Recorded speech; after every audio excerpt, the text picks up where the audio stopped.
Hello everyone, this is Varsha. Most of you watching this video as a demo training session video and this is one of our corporate training session video जहाँ पर sir ने बहुत सारी advance Excel की चीज़ें सिखाने की कोशिश की है। इस वीडियो में ज़्यादातर मराठी लैंग्वेज में बात की, but in our live session we mostly use Hindi और Marathi language and English also, which will completely depend upon which kind of students will be enrolled for the course. We will basically do a poll before start a learning. ये video बहुत बड़ा रखा है but इसे end तक ज़रूर देखना क्योंकि लास्ट में सर ने बहुत सारे डिटेल में सब कुछ एक्सप्लेन किया है कि आप कोर्स कैसे एनरोल कर सकते हो। Now let's see our video.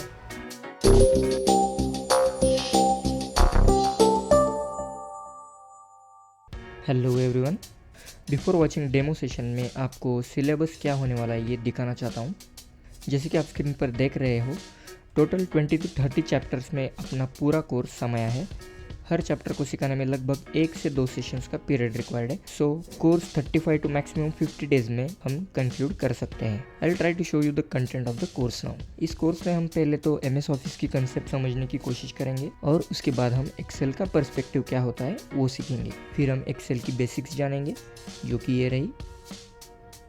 Basics में हम हर एक टैब का क्या यूज़ रहता है वो सीखेंगे और फिर उसके बाद हम टेम्पलेट्स कैसे क्रिएट करते हैं, कैसा टेम्पलेशन का यूज़ रहता है वो सब सीखेंगे और उसका कस्टमाइजेशन कैसा रहता है वो भी हम सीखने की कोशिश करेंगे।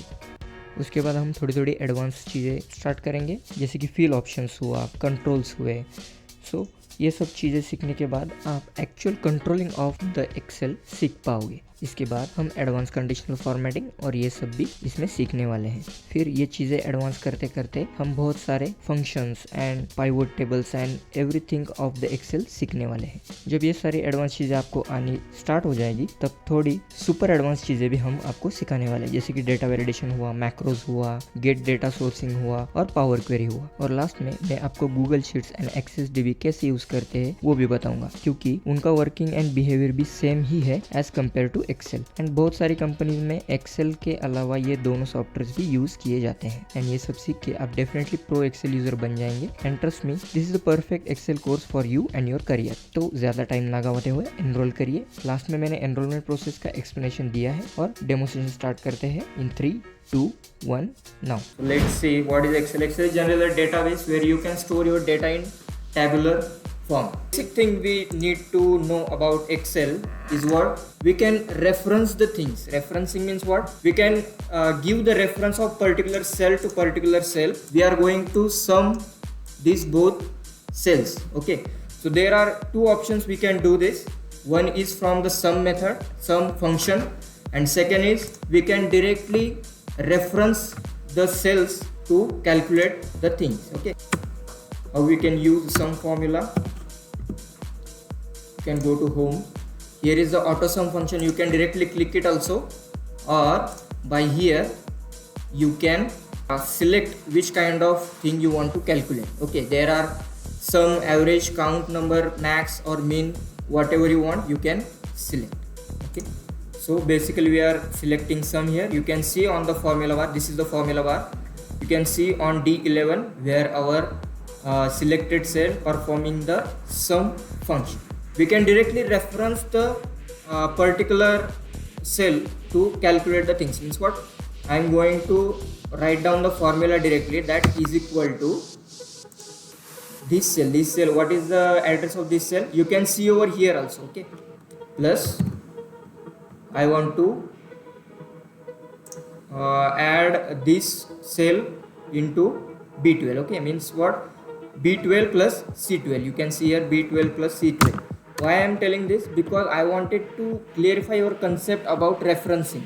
तर आता आपण याच्यामध्ये इथे तुम्ही बघितलं की आपण ऑटोसमचं फंक्शन इथे वापरलेलं आहे, तसं सेम आपण ॲव्हरेजचं फंक्शन पण इथे वापरू शकतो.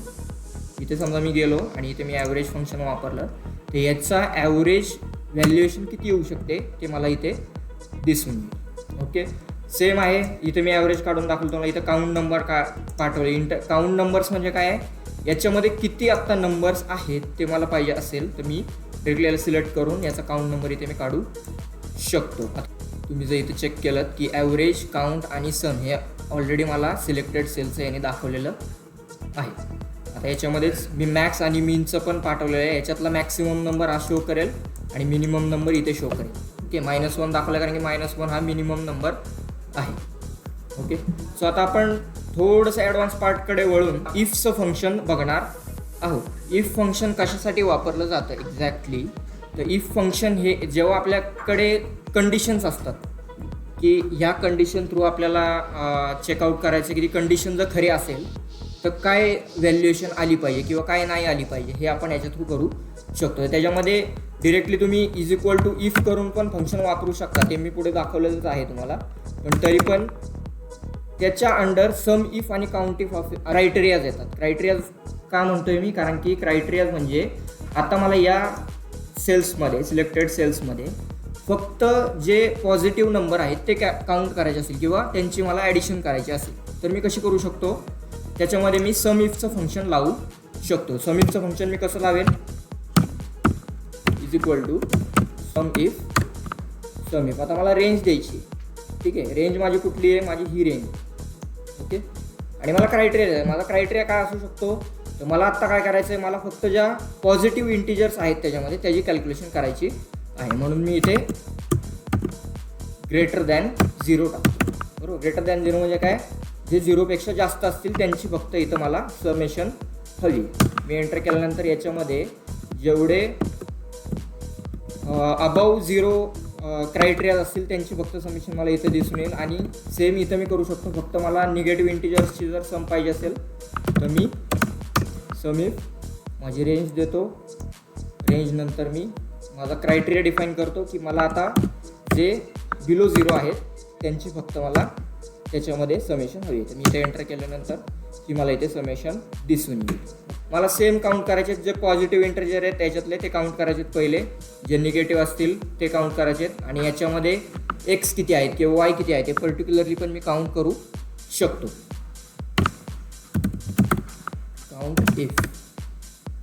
काउंट इफ रेंज दिली मी, आणि रेंज नंतर मला फक्त पॉझिटिव्ह इंटिजर करायचे असतील तर मी इथे >0 ला असाईन करतो आणि एंटर करतो. म्हणजे >0 देताना इथे एक लक्षात ठेवायचं, आपल्याला डबल कोटमध्येच ते द्यायचे. ठीक आहे, मी इथं तुम्हाला दिसत असेल की >0 ही कंडिशन मी डबल कोटमध्येच दिलेली आहे, आणि डबल कोटमध्येच दिली पाहिजे, नाही तर तुमचा फॉर्म्युला वर्क होत नाही. ओके, एक सिम्पल तुम्हाला लॉजिक पण सांगतो मी की तुम्हाला समजा फंक्शन माहीत नसेल तर तुम्ही कसं सॉर्ट आउट करू शकता किंवा तुम्हाला कसं कळेल की मी ते फंक्शन यूज करू शकतो. तर सिम्पली तुम्ही इथे जाऊ शकता. इथे इन्सर्ट फंक्शनचं ऑप्शन आहे. इन्सर्ट फंक्शनमध्ये गेल्यानंतर हा असा क्रायटेरिया तुमच्यासमोर येतो की तुम्ही या गोष्टी, याच्यामध्ये सगळे फंक्शन आहेत. मला वाटतं 250+ फंक्शन काहीतरी एक्सेलमध्ये येतात. त्यातले सगळे फंक्शन इथं अवेलेबल असतात. तुम्हाला जे पाहिजे ते तुम्ही इथे टाईप करू शकता. जसं की मला इथे पाहिजे count if. Okay, count if go केल्यानंतर काउंट इफचा एक फंक्शन इथं आलेला आहे. मी याला एंटर करतो आणि याच्यामध्ये सिम्पल यांनी मला सांगितलं आहे की तुझी रेंज जे काय आहे ती याच्यामध्ये दे आणि तुझा क्रायटेरिया याच्यामध्ये डिफाईन कर. सिम्पल, आपण जसं ॲक्च्युअल याच्यामध्ये टाकलं होतं, फॉर्म्युलामध्ये टाकलं होतं, तसं सेम आपण इथे टाकू शकतो. आपण इथे सिलेक्ट केलं, आपली रेंज इथं सिलेक्टेड झालेली आहे. आता मला क्रायटेरिया काय द्यायचं आहे, तर ती व्हॅल्यू >0 असली पाहिजे. म्हणून मी इथे >0. ओके, हा झाला माझा क्रायटेरिया.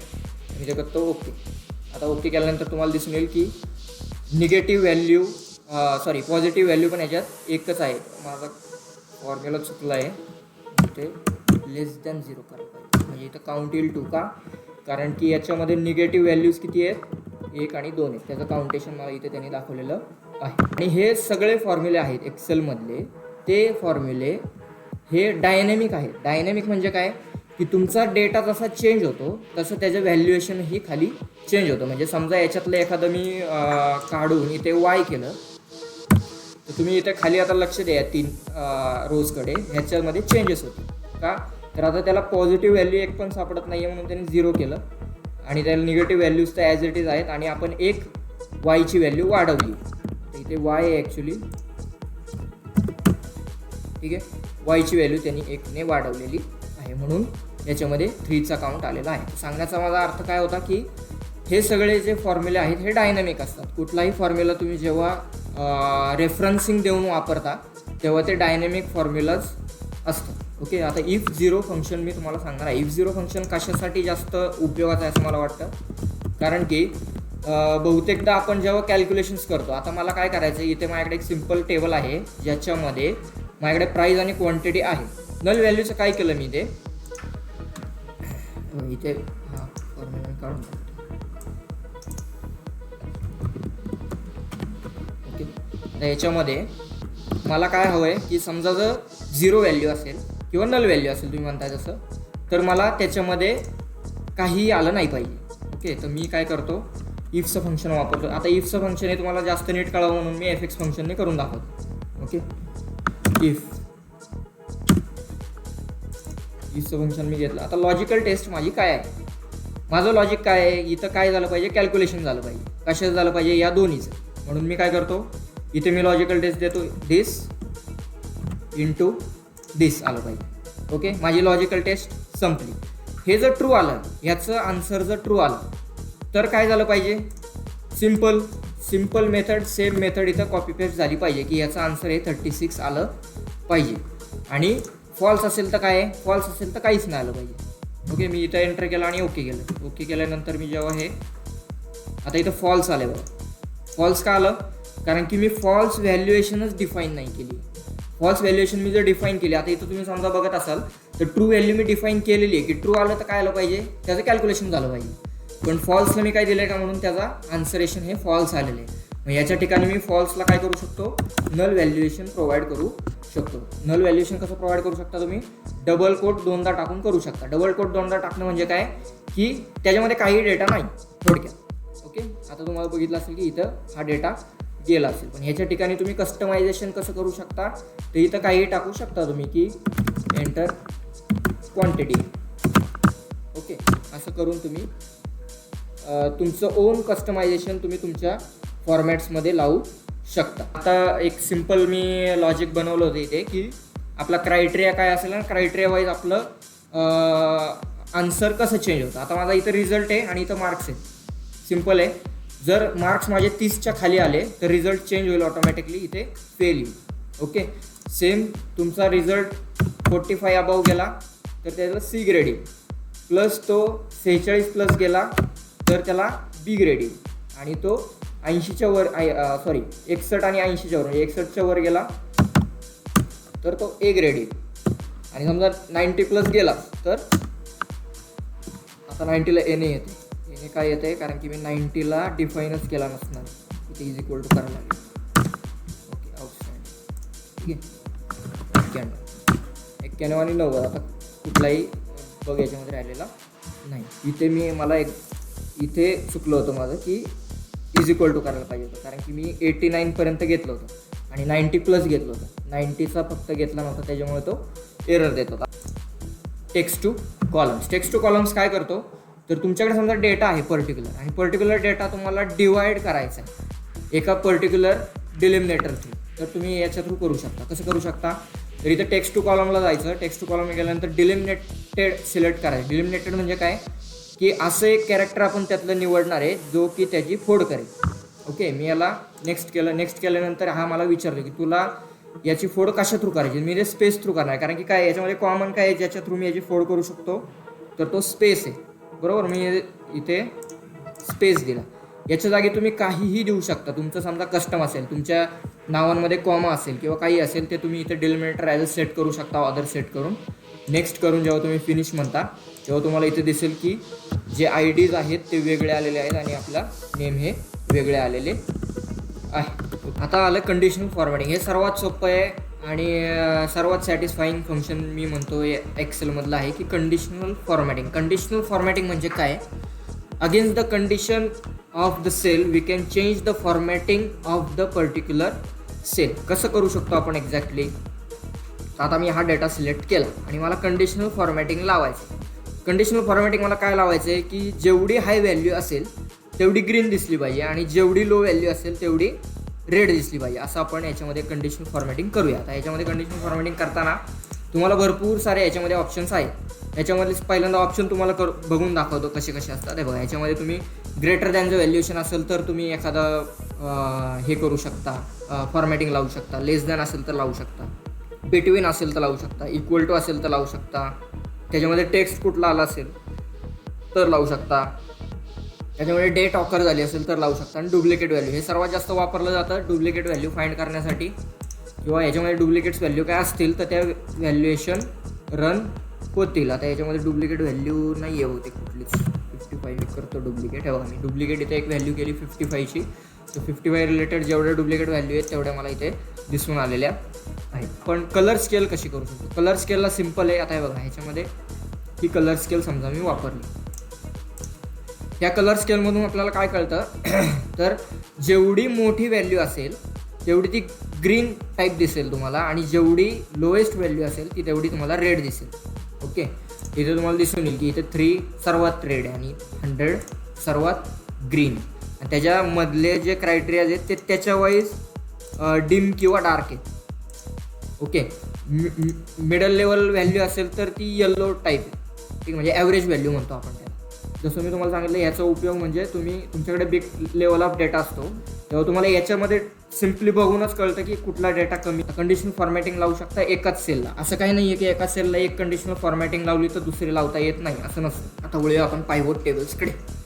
पायवोट टेबल्स म्हणजे काय तर एक बिग अमाऊंट ऑफ डेटा आहे आपल्याकडे, आणि त्या बिग अमाऊंट ऑफ डेटाचा आपल्याला समराईज डेटा काढायचा आहे की बाबा आता मी तुम्हाला एक्झाम्पल सकटच दाखवतो. आता माझ्याकडे हा बिग अमाऊंट ऑफ डेटा आहे.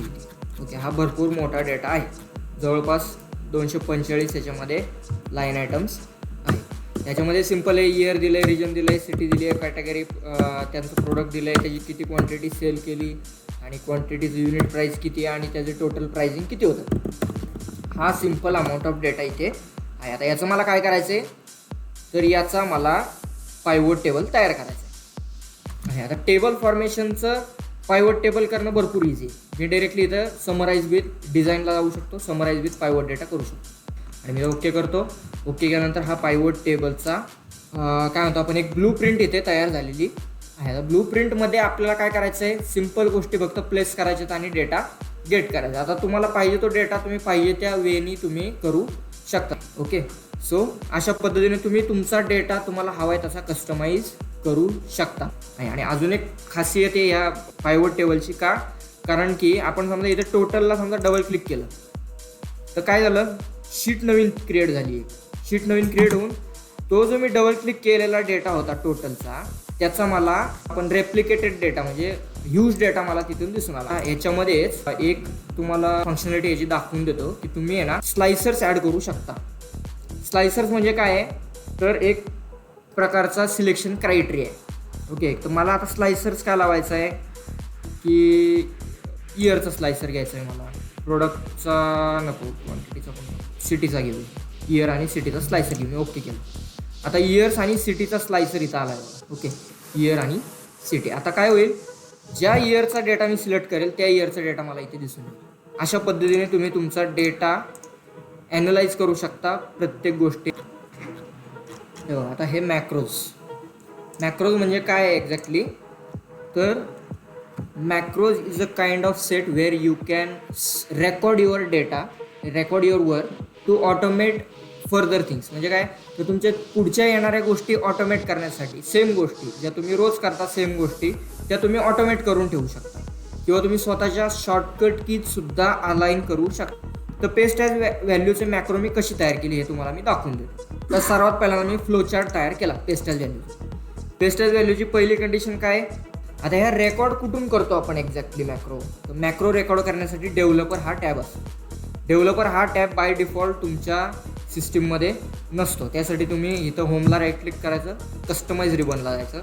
कस्टमाइज रिबनला जाऊन इथं डेव्हलपर हा असा अनचेक असतो, त्याला चेक केला की ओके केला की इथे तुमचा डेव्हलपर टॅब तुम्हाला ॲक्टिव्ह होऊन दिसून येईल. सो आता मी तुम्हाला एक एक्झाम्पल करून दाखवतो.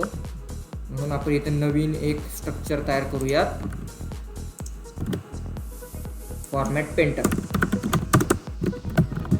ओके, फॉर्मॅट पेंटरचं मला फंक्शन तयार करायचं. आता स्ट्रक्चरमध्ये काय काय येईल, सर्वात पहिली गोष्ट काय येईल, selection of targeted format.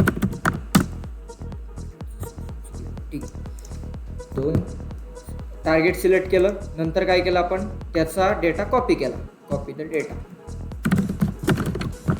Okay.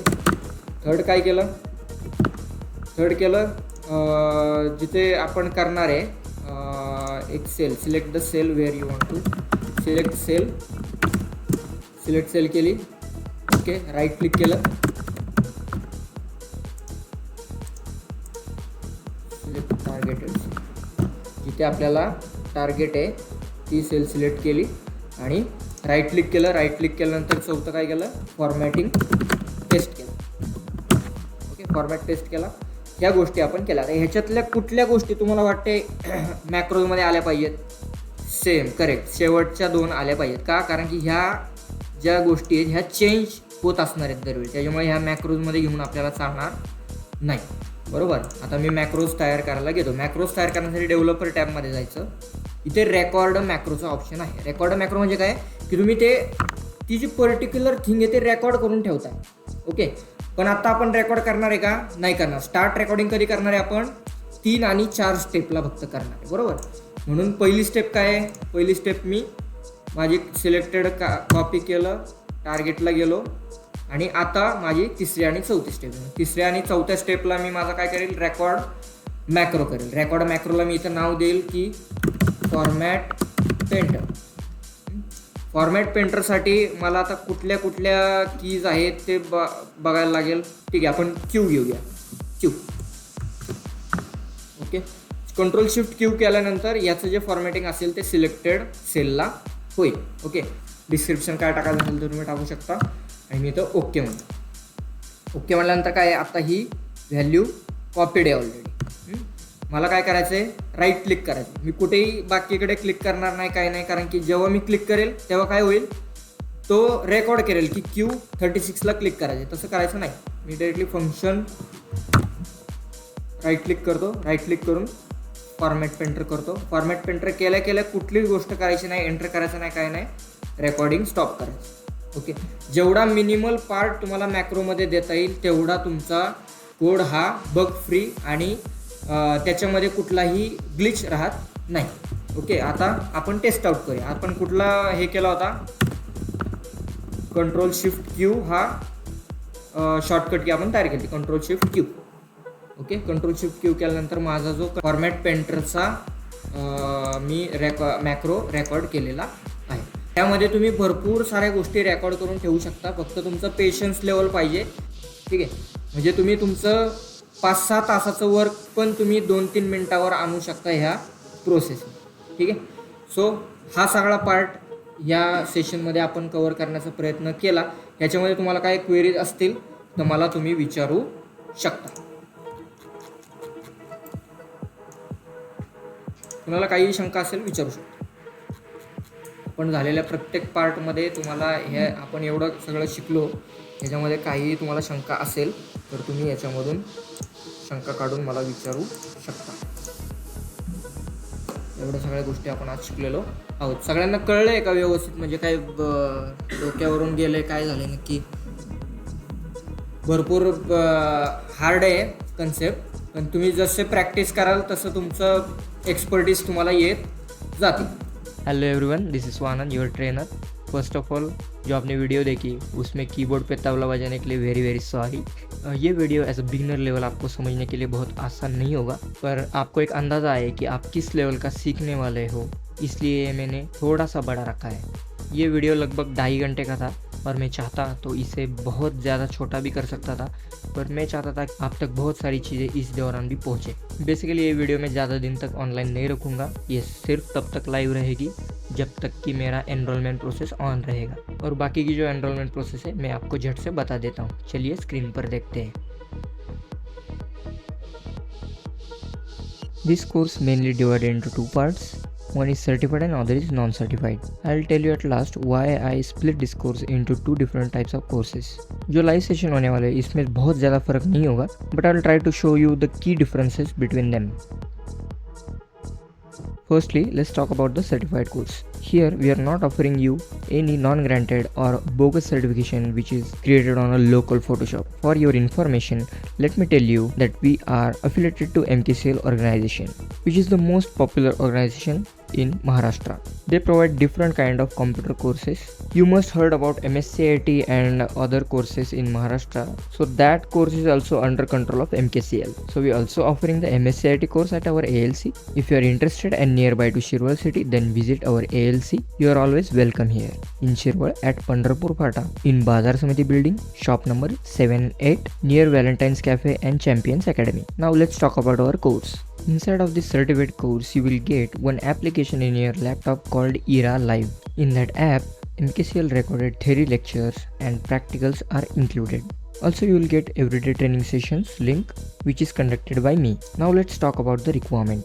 First of all, you must have laptop or desktop with good internet connectivity, and you should have at least a Microsoft Office 2019 installed in your machine.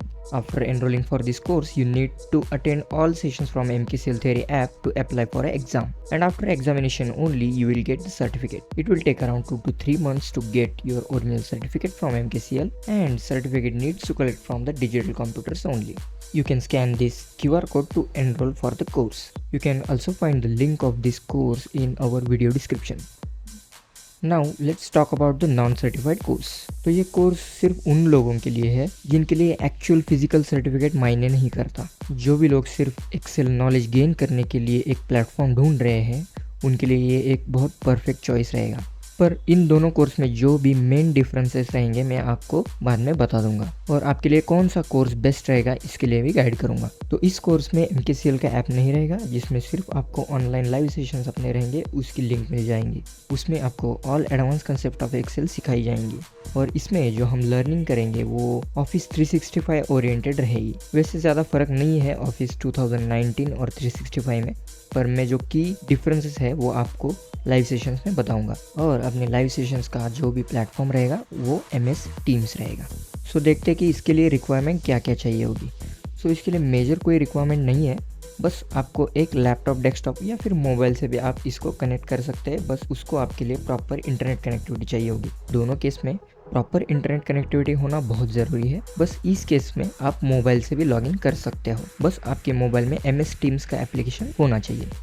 Is course को enrol करने के लिए ये QR code scan करके form भर सकते हैं और आपका एडमिशन हो जाएगा। इसकी भी लिंक मैंने डिस्क्रिप्शन में दे रखी है। सो ये दोनों कोर्स आप कैसे एनरोल कर सकते हो इसके बारे में थोड़ी सी जानकारी देता हूँ। आप डायरेक्टली अपना कोर्स पिक करके QR कोड स्कैन कर सकते हैं, या फिर डिस्क्रिप्शन में दिए गए लिंक से भी अप्लाई कर सकते हैं। QR कोड स्कैन करने के बाद आपको इस टाइप का गूगल फॉर्म मिलेगा। इस गूगल फॉर्म में जितनी भी चीज़ें बताई गई है वो फिलअप करके यहाँ पे पेमेंट करके आप अपना कोर्स एनरोल कर सकते हो। ये फॉर्म सर्टिफाइड रजिस्ट्रेशन के लिए है। आप यहाँ पे देख सकते हैं, to confirm your admission with MKCL you need to fill this form. और जो दूसरा QR कोड था जो नॉन सर्टिफिकेट का था, उसका फॉर्म ये रहा। ये भी सेम फॉर्म रहेगा, बस इसमें थोड़ी सी कम इन्फॉर्मेशन आपको डालनी रहेगी। तो अब आते हैं इस कोर्स के प्राइसिंग पर। तो मेनली जो सर्टिफाइड कोर्स रहेगा उसकी फ़ीस रहेगी 7,500 रुपीज़, और जो नॉन सर्टिफाइड रहेगा उसकी रहेगी 3,500 रुपीज़। इस कोर्स को 2 सेपरेट कोर्स में डिवाइड करने के पीछे मेन रीज़न यही था कि कई बार मेरे पास ऐसे स्टूडेंट आते हैं जो सर्टिफिकेट के लिए ज़्यादा इंटरेस्टेड नहीं रहते। वो ऑलरेडी अपने ऑर्गेनाइजेशन में या कंपनी में बढ़िया पोस्ट पे काम कर रहे होते हैं। सो दो students who only want to gain some more knowledge about Excel, वो इजीली कम प्राइस पॉइंट पे एक्सेल सीख सकते हैं। But at the other end कुछ स्टूडेंट ऐसे भी रहते हैं जो कि फ्रेशर है, हाल ही में अपनी एजुकेशन डिग्री कंप्लीट कर चुके हैं, उनके लिए सर्टिफिकेट होना बहुत ज़रूरी है। मेन डिफरेंसेस ये है कि सर्टिफिकेट कोर्स लेने के बाद आपको एक एक्स्ट्रा ऐप MKCL का डाउनलोड करना पड़ेगा जो कि रहेगा लैपटॉप बेस, और उनको सर्टिफिकेट के लिए MKCL का एग्ज़ाम देना भी बहुत ज़रूरी है। बट दोनों केस में आपको इवनिंग सेशंस की लिंक मिल जाएगी, या तो व्हाट्सएप ग्रुप से मिलेगी या फिर मेल करी जाएगी। अब आप सबको मेन डिफरेंसेस तो समझ में आ गए होंगे। अपनी जो लाइव सेशन है वो डिस्प्ले पे दिए गए डेट से शुरू हो जाएंगे, और जो एनरोलमेंट प्रोसेस है वो इस डेट तक चालू रहेगी, क्योंकि इस दौरान मैं सारी बेसिक चीज़ें ही सिखा रहा हूँ, जो कि लगभग 8 से 12 दिनों तक चलेगी।